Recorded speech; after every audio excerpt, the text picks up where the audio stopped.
Good morning fourth class. आज मैं आपको एक चैप्टर पढ़ाऊंगी हुदहुद। हुदहुद जो है बच्चों एक पक्षी को कहते हैं। ठीक है। आकाश में उड़ने वाले उड़न खटोले पर बैठे कहीं जा रहे थे। कौन? एक सुलेमान। सुलेमान जो था एक राजा था। जो कि क्या था, आकाश में क्या कर रहा था, वो जा रहा था।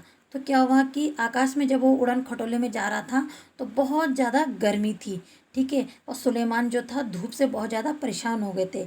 आकाश में उड़ने वाले गिद्धों से उन्होंने कहा कि हे गिद्धों, क्या तुम मेरी सहायता कर सकते हो? जो तुम्हारे पंख हैं वो मेरे सिर के ऊपर उसकी छाया कर दो।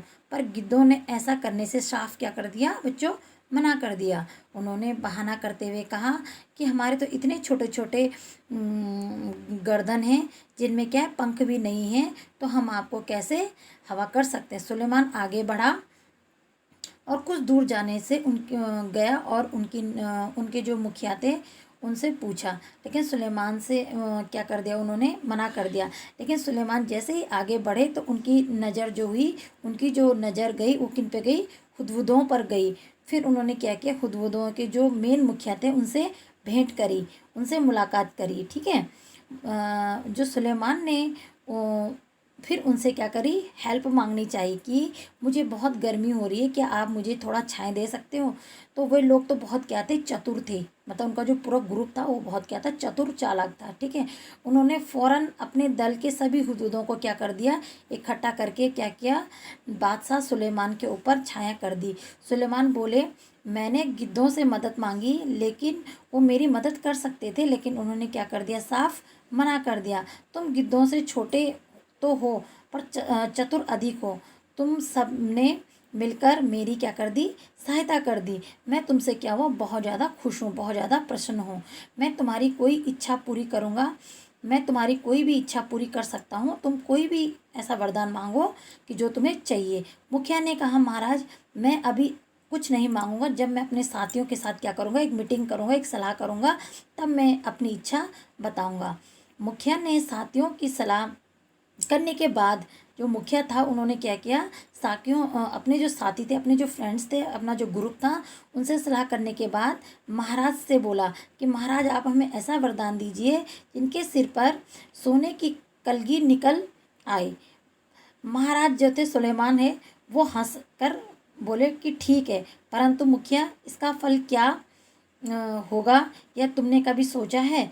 तो मुखिया बोला कि हाँ महाराज, मैंने खूब परामर्श किया, अपने जो ग्रुप था उसके साथ खूब डिस्कस किया, खूब परामर्श किया, और उन्होंने भी यही वरदान मांगा कि सोने की कलगी निकल आए। फिर अगले ही दिन क्या हुआ, हुदहुदों के सिर पर क्या हुआ, सोने की कलगी निकल आई। लोगों ने सोने की कलगी को देखकर तो क्या किया, उनके पीछे ही पड़ गए और उन पर क्या किया, तीर मारकर उनका जो सोना था वो इकट्ठा करने लगे। और फिर धीरे धीरे क्या हुआ, इनका जो वंश था, इनका जो हुदहुदों का जो वंश था वो क्या हुआ, समाप्त होने की कगार पर खड़ा हो गया। तब मुखिया घबरा कर किसके पास गया, फिर बादशाह सुलेमान के पास गया और बोला कि हे महाराज, ये सोने की जो कलगी के कारण तो हमारा क्या हो गया, वंश ही नाश हो रहा है। लोग क्या कर रहे हैं, हमारे ऊपर तीर मार रहे हैं और क्या कर रहे हैं, सोना लूट रहे हैं। सुलेमान ने कहा, मैंने तो उसी टाइम कह दिया था और तुम्हें चेतावनी भी दी थी कि तुम जो मांग रहे हो वो क्या सही है, वो क्या सही है। तो फिर जो हुदहुदों के वो थे, लीडर थे, जो उनके नेता थे, उन्होंने कहा हमें माफ़ कर दीजिए, लेकिन खैर जाओ, आज मैं तुम्हें क्या करता हूँ, जो महाराज है उन्होंने कहा कि खैर जाने दो, अब मैं तुम्हें क्या करता हूँ, आज मैं तुम्हें सिर का जो तुमने सोने की कलगी उसको वापस लेता हूँ। तुम्हारे सिर का ताज सोने का नहीं बल्कि सुंदर परों का होगा। मतलब अब तुम्हारी जो हुदहुदों को जो कलगी होगी वो सोने की नहीं बल्कि एक सुंदर सी परों की होगी। और तभी से हुदहुदों के सिर पर परों का यह ताज यानी कलगी जो है आज बहुत सुंदर शोभित होता है।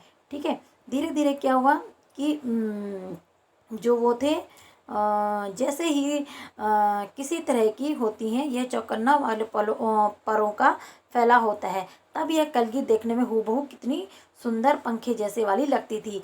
ये कलगी के बारे में मैं तुमने एक सुंदर कहानी भी पढ़ी होगी। हुदहुदों का सारा शरीर रंग बिरंगा और क्या होता है, चटकीला होता है। पंख काले होते हैं जिन पर क्या होते हैं, मोटी सफ़ेद धारियां बनी होती है।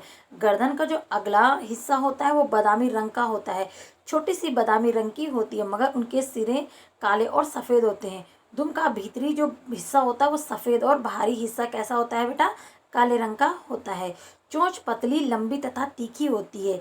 इस चोंच से, जो ये चोंच होती है, यह आसानी से जमीन के भीतर छिपे हुए कीड़े मकोड़ों को आसानी से ढूंढ निकालता है। इसकी चोंच जो होती है नाखूनों की तरह काटने वाली, यानी कि नुकीली होती है, ठीक है। और शायद ही इसलिए कहीं कहीं किसे क्या कहते हैं, हजमीन चिड़िया के नाम से भी पुकारते हैं। लेकिन हुदूद हमारे देश के सभी भागों में क्या होती है बेटा, इंडिया में सब जगह ये पाई जाती है। तुमने इसे अपने घर के आसपास अपनी तीखी चोंच के जमीन खोदते हुए अवश्य देखा होगा, ठीक है।